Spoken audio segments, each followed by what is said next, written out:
Antonio Conte is set to leave Tottenham Hotspur according to reports in Italy.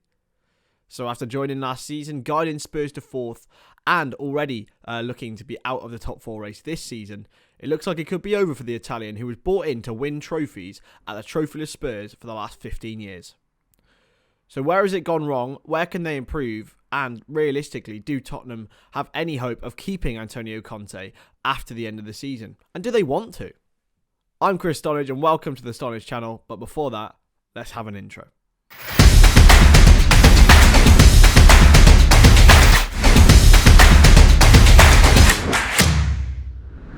What's up everyone, welcome back to the Stonage channel, and as mentioned in our brief little intro there, we're going to be talking about the future of Antonio Conte at Tottenham Hotspur. Of course, arrived and replaced Nuno Espirito Santo last season, and yeah, did an exceptional job getting Spurs to finish fourth. Many thought they would be dark horses this season, but they haven't been, and reports have come out today from Italy that he will be definitely leaving Spurs at the end of the season. So in this video, we will be looking at what's gone wrong, how he can improve even in the short time he potentially has left at Spurs, how it could go, and who could replace him. But first of all, make sure you hit that subscribe button. We're trying to get to 800 by the end of January. It's quite a big target, but if we can, that'd be unbelievable. So first of all, let's look back to Tottenham in 2021 to 22. They had an exceptional start to the campaign under Nuno Espirito Santo, winning 3 games out of 3 before everything and all the wheels just started to fall off. Antonio Conte was brought in to replace him, of course, an enigmatic former Chelsea manager who also had great success with Juventus. And yeah, he was brought in because he is a serial quick fix, the best trophy winner around. A person who went into Inter Milan and had won the Serie A extremely quickly after he was appointed. Now, Tottenham haven't won a trophy since their League Cup win in 2008 and are noticeable and famous for not being able to get over the line. They even came third in a 2-horse race back in 2016. But he was the man who was going to fix it, like Jose Mourinho before him. And yeah, it didn't really work out for him as planned. Of course, he's brought in players that are natural to the Antonio Conte system. Players like Dejan Kulusevski, who came in, as well as Ivan Perisic in the summer. Liverpool, Man City, Liverpool were the rumoured top 2, which basically has been for the last 5 years. And then Spurs were thought to be the dark horses and those in contention in the last sort of few months of the season. It hasn't worked out that way. Although Spurs had a decent start to the campaign, they just find frustrations in the first half of matches usually, and find themselves having to come from behind in order to actually get points. They are known as second half Spurs, and they've come behind from 2 goals or more on several occasions this season. But the match against Manchester City, although it shouldn't be the barometer for Spurs, they lost 4-2 after going 2-0 up in the first half. But the capitulation, the lack of technical ability in their side was really noticeable to see. They've also relied absolutely massively on Harry Kane, which has been the case for several years now, but with the decline in form of Kulusevski first, and then Heung-min Son, who's only, I believe, scored 1 or 2 Premier League goals this season, Harry Kane's been over-relied on. And yes, he's done exceptionally well, but he cannot do everything, and in my opinion, he's best off as a main striker and not as the sort of deep lying forward that he has somewhat become. So how do these issues root with Antonio Conte? Well, as I said, he's enigmatic. He demands a lot of his board, and Daniel Levy, to be fair, has backed him to the hilt to try and get that trophy over the line at the Tottenham Hotspur Stadium. But it just looks to be getting further away rather than closer.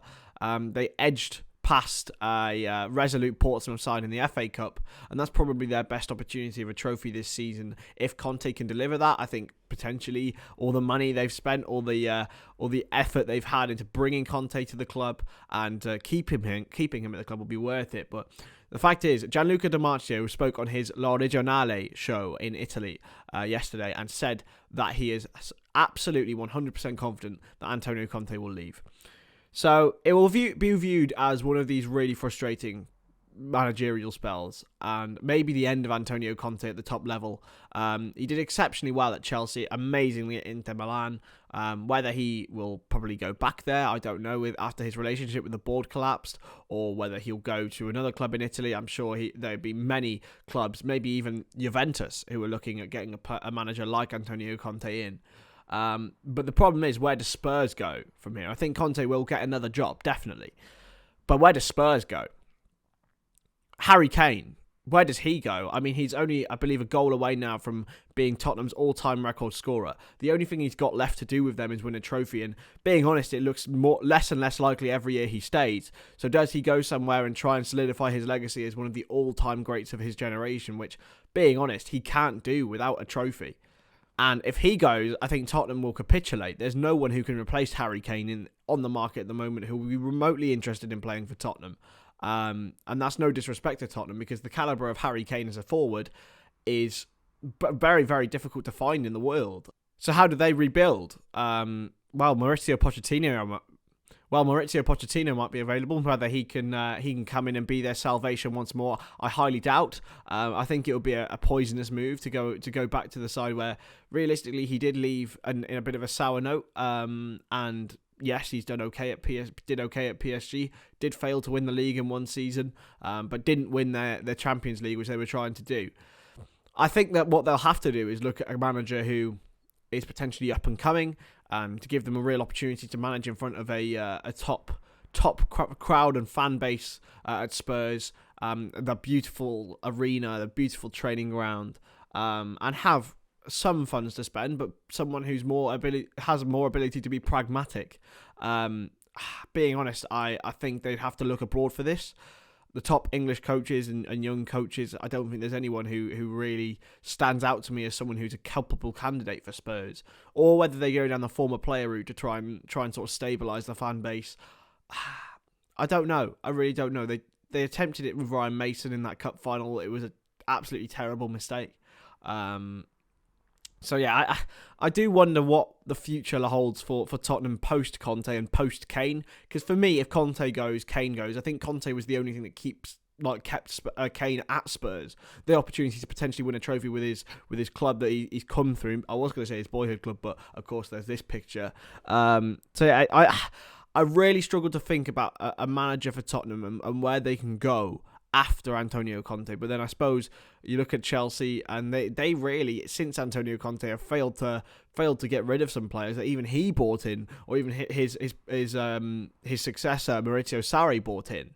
It's almost borderline impossible. So yeah, I don't know how I'm going to react and think about Tottenham Hotspur for the next few years. I think they'll have to go for a real transitional period, a bit like several other big clubs who have been challenging over the last 5, 6, 7 years, and completely rechange their club's philosophy. Because, being honest, being this desperate for a trophy is only going to make the prize and the Holy Grail seem further away.